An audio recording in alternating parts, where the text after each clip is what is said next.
নমস্কাৰ জনালোঁ সকলোকে। মই মীনাক্ষীয়ে। চাওকচোন এই মাছ আৰু বিলাহীৰ এটা ৰেচিপি বনালোঁ। মানে কামত লাগি থাকোঁ যে, মানে গৃহিণী হিচাপেতো বনাবই লাগিব হয়। সেইকাৰণে ভাবিলোঁ ৰেচিপি কৰি থৈ দিওঁ আৰু আপোনালোকলৈ আগবঢ়াওঁ। যিহেতু কামৰ ব্যস্ততাৰ মাজত সময় একেবাৰে কম হয়। যেতিয়া বিলাহী আৰু মাছ পালোঁ, তাকে সহজতে কেনেকৈনো বনালোঁ তাকে দেখাবলৈ লৈছোঁ।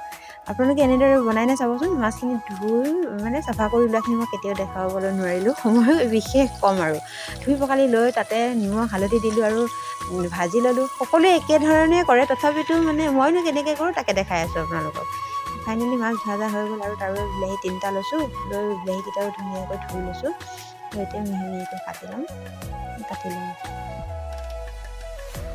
কেনেকৈনো সহজতে কাম কৰি আজৰি হ'ব পাৰোঁ, কেনেকৈনো মানে বেলেগ বেলেগ পদ্ধতিত বনাই খাব পাৰোঁ, খুৱাব পাৰোঁ, তাকে চেষ্টা কৰোঁ।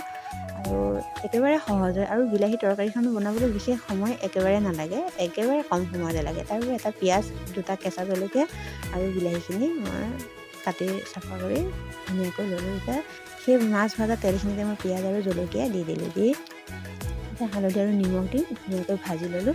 আৰু তাতে মই কাটি থোৱা পিঁয়াজখিনি লগতে মই বিলাহীখিনি দি দিলোঁ। দি এতিয়া লৰাই দিছোঁ আৰু অলপ মই ভাজি হোৱাৰ পিছতে মই মানে গৰম পানী নহয় দেই, ঠাণ্ডা পানীৰ লগতে পিঠাগুড়ি দিওঁ। আপোনালোকে পিঠাগুড়ি দিয়েনে? বা কেতিয়াবা আধা মানে খুন্দুৰ চাউলৰ সেইটোও দিব পাৰি, খুবেই খাই ভাল লাগে। আৰু উতলি থাকোঁতে তেতিয়া মই মাছখিনি দি দিলোঁ। এতিয়া লৰাই দিছোঁ।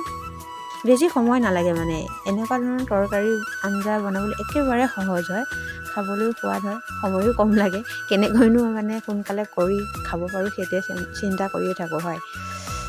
ফাইনেলি মোৰ হৈ গৈছে, এতিয়া ৰেডি কৰি ল'লোঁ।